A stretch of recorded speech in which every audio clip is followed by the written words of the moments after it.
How you guys doing? Good. Well, guys, I was born this way, and there's no medical reason why that happened.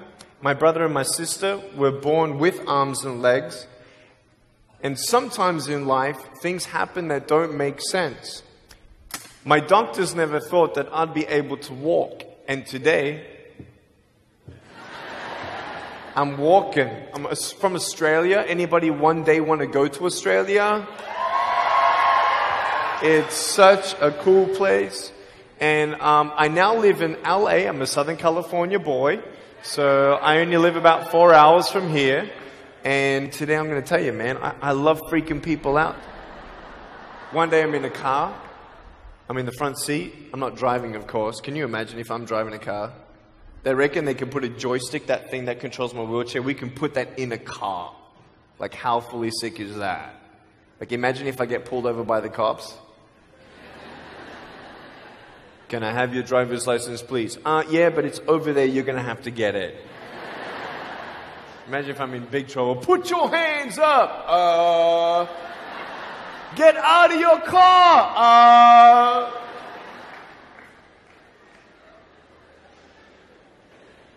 So I'm in the front passenger seat. We're at the traffic lights, and this car comes up next to us, and this girl's looking at me.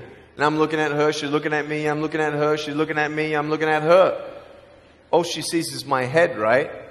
She has no idea that I have no arms, no legs. So I'm thinking, cool.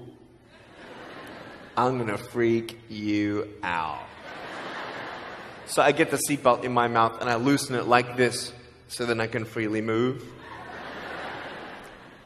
And she's looking at me like, why are you eating your seatbelt?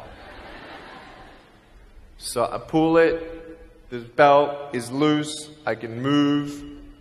Now she's looking at me, full 100% attention and focus. Now just imagine all you see is my head. All right? You might want to put up your hand up to your face to cut off the rest of my body.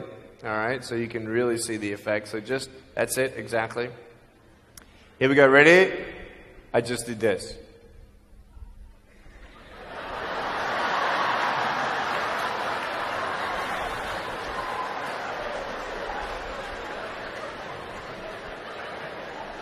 And her face, man, she was like, she nearly ran the red light, man. It was so good. My parents always said, Nick, you don't know what you can achieve until you try it. And the doctors looked at me and said, he's not going to walk, he's not going to go to school, he's not going to do anything in his life. And then my parents, they just loved me like crazy and said, you got to try. Try this, try that, try this, try that. And I'm thinking sometimes like, Mom and Dad, you're crazy, man. I have no arms, no legs. How would I ever be able to do this or do that? But they encouraged me and they loved me. And as human beings, we're waiting for stuff like that. We all want love. Everybody say love. Very good. We all want love. And, I went to school and I wanted to be cool. You go to school and you want to be accepted, and so you see these guys and you're like, oh man, everyone swears like every third sentence, F this and F that and F and this and F. Like what? Like they think they're cool, And so I'm thinking, man, maybe I need to be like them to be cool. And then you compare each other with how we look and I wish I was smarter. I wish I was taller. I wish I was shorter. I wish I was more popular. I wish I did this. I wish I didn't have that. I wish my life was different. That was me when I was about 8 years old. I looked at myself and I looked at everybody else and everyone else had more than me. And I'm asking, why? Why me? Have you ever asked the why me questions, but get nowhere? If I had no answers from the doctors and if I had no answers from my parents, I still have a choice every day in my life to keep going or give up. You see this book up here? This is my favorite book in the whole wide world. This is my favorite book, the Bible. And here I am.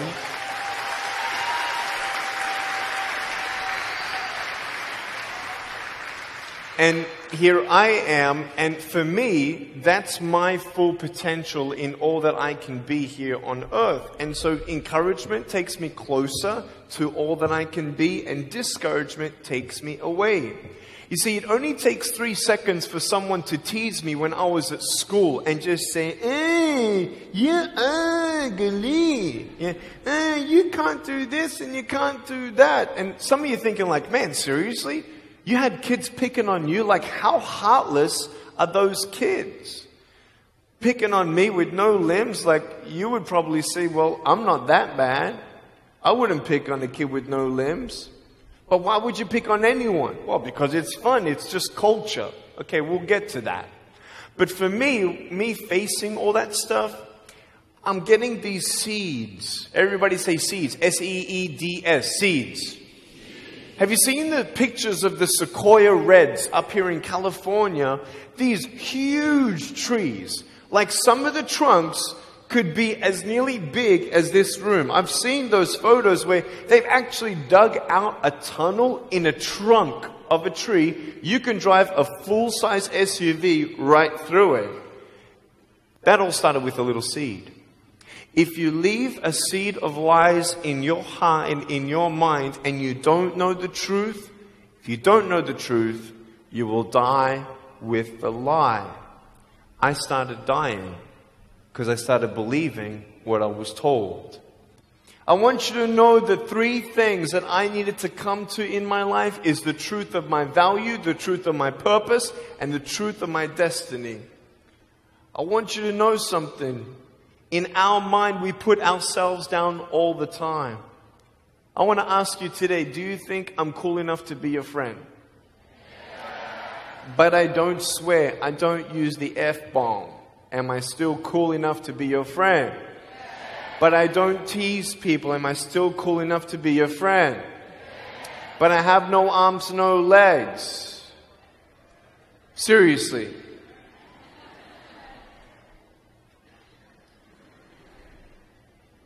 You would be my friend even though I have no arms, no legs. So you're telling me it actually doesn't matter, right? If it actually doesn't matter for how we look, then why do we tease each other for how we look if it actually doesn't matter? Why is it that we look ourselves in the mirror and we see ourselves, well, we're having fun. Oh yeah, man, we're just part of culture, man. There were 12 people one day teased me, taking me away from my hope. 12, 11, 10, 9, 8, 7, 6, 5, 4, 3, 2, 1. Don't worry, I won't fall off because if I did, I'll break my arm. But 12 people teased me one day, and I can put a pretty brave face on, but cry on the inside. For real. Oh, it doesn't hurt. Yeah, it hurts. There was this one bully. I became his target for 3 weeks. And every time I go by him, I was 13, he was 17. I was in my chair. I'm only 4'9" in my other chair, my old chair. He's like 6 something, so he's huge, right? So I'm looking up at him, and every time I go by him, he's like, hey, there's Nick. He has no... And you can imagine what he said. And I'm like, what's his problem, man? So I tried to avoid him, and I was so embarrassed. He would say it really loud, and everybody would be looking, and some would be laughing. I'm like, what is this guy's problem, man? So one day, after 3 weeks, I went up to him, and I said, hey. He's like, hey. I said, can you please stop it? He said, stop what? I said, stop teasing me. He said, what are you talking about? I said, every time I walk by, you say that stuff. He's like, what stuff? He didn't know how to take me on. So I'm looking at him and said, nah, man. Every time I walk by, you say exactly this, and I want you to stop. I forgive you, but stop it. He's like, oh, is that hurting you? Now I could have said, nah. Or I could have said, yeah. It takes a level of humility to actually say, actually, I don't like that. It's killing me. And I said, yeah, it's hurting me. He said, all right, I'm sorry, man. I was just, playing around. He said, give me a hug. He said, what? I said, give me a hug. He was like, all right. So I gave him a hug. I'm a hugging machine. We made the Guinness Book of World Records. 1,749 hugs in 1 year. We did it last year. My arms fell off, all right? The scary thing about hugging so many people is that anyone can just pick me up and take me home, all right? Like, what am I going to do? Like, eat them or something? Like, pretty mean headbutt, right? I want you to know that you might be playing around. I could pretty much say that 98% of you have teased someone in your life. I tried to commit suicide because of people who thought they were having fun, not knowing the hell that I was going through. The people you're teasing, what if the person you're teasing is the person who's thinking of committing suicide? What if the person you're teasing is the one who's tried to commit suicide, who hates their life because of you? You don't know if the person you are teasing is the son or daughter of a drunk at home getting abused. And all they need is someone like you to keep on pushing them this way. We need hope. So find something else to do. Find positive things in your own life. I don't care about how you look. I will never, ever, ever tease you. I will never tease you. I could tease you. I could be tough. People thinking that bullying is tough. It ain't tough. My wheelchair, this is tough. This thing, man. I'll tell you something. You ready? This wheelchair. This thing's so tough. When my friend built this for me, he said, you're gonna love it. I said, what, does it go fast? He said, no, but it's tough. And I said, well, what do you mean? He said, you'll find out. The torque in these motors at the bottom, at the back, this thing, if someone's holding it, I'm telling you, it can go 90 degrees. I went 80 degrees up, all right? Someone's holding me to make sure I don't tip back. My wife, she loves shopping with me because she just jumps on the back and we go shopping. Like, she just shops and shops because she doesn't drop, right? We just go and do it. It's fun. Now, what I tried one day to do, you'll never believe me, maybe you will, just know that every word that comes out of my mouth is not an exaggeration. One day, I needed to move a car. So I got my wife to put my car, my 66 Chevelle, in neutral. It's a 2.5-ton car.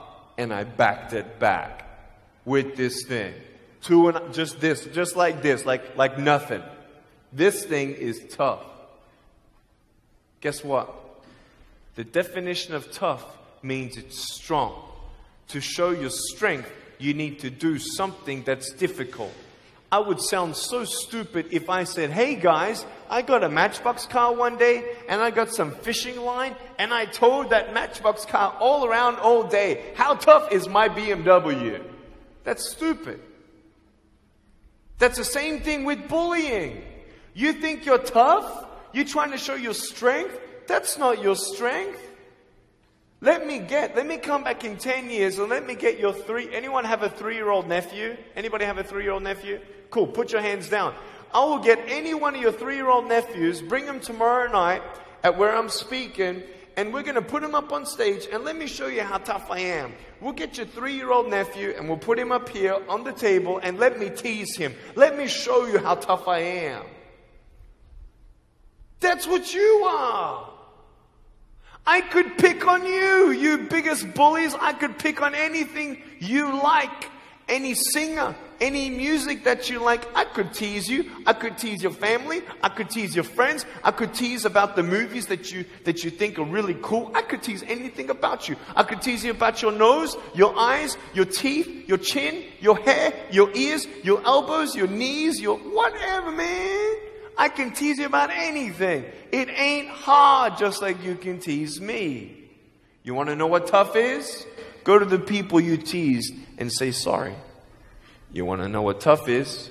Go up to the people who still tease you and say, hey, stop it. I forgive you, but please stop it. That's tough. I want you to know something, the truth of who you are. I don't care what job you get. I don't care. I don't care how smart you are, everyone. I don't care. I don't care. I love you and I believe in you. I don't care if you end up being a janitor in this school. I'll tell you why. Because the janitor in my high school inspired me to be a speaker. He changed my life. He said, you should be a speaker. You know what I said? You're crazy. He said, no, really, you need to be a speaker. I said, stop it, man. 4 months later, he twisted my arm and I said, yes. I spoke in front of 10 people, then another 10, then another 10, then I found myself in front of 300 sophomore students. And 3 minutes into my speech, half the girls were crying, and one girl in the middle of the room started weeping. And she put up her hand and she said, I'm so sorry, can I come up there and give you a hug? And in front of everybody, she came up and she hugged me and she cried on my shoulder and she whispered in this ear, thank you, thank you, thank you. No one's ever told me that they love me. No one's ever told me that I'm beautiful the way that I am. It was because my parents told me that I was beautiful that I'm still here. Some of you don't have those parents, and that's why I'm here. I love you and you're beautiful just the way you are. Never, ever give up.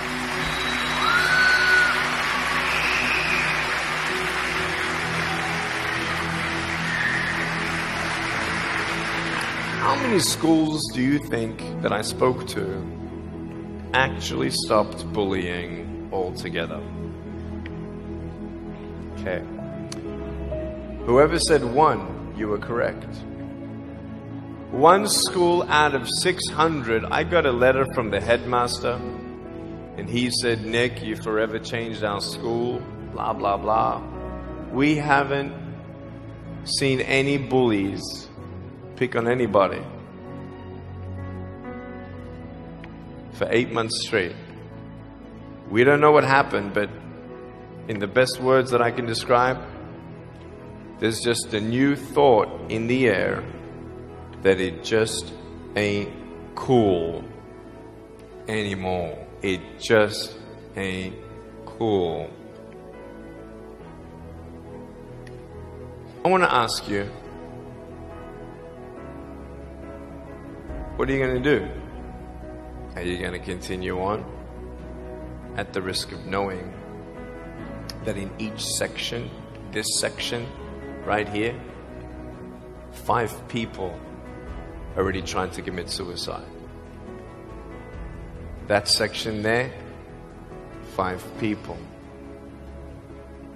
When you extrapolate it out, what if the person you're teasing is one of those and you have no idea?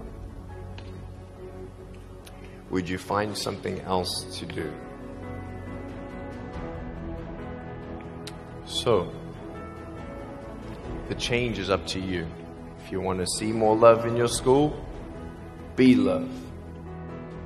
If 50% of the school come together and say, you know what, it just ain't cool anymore, the people who think it's still cool, every time they look down upon you, I want you to imagine my face looking at you. Because I'm telling you, everyone you're teasing is my brother and my sister. And you're my brother and you're my sister. And I'm asking you to stop. Love yourself.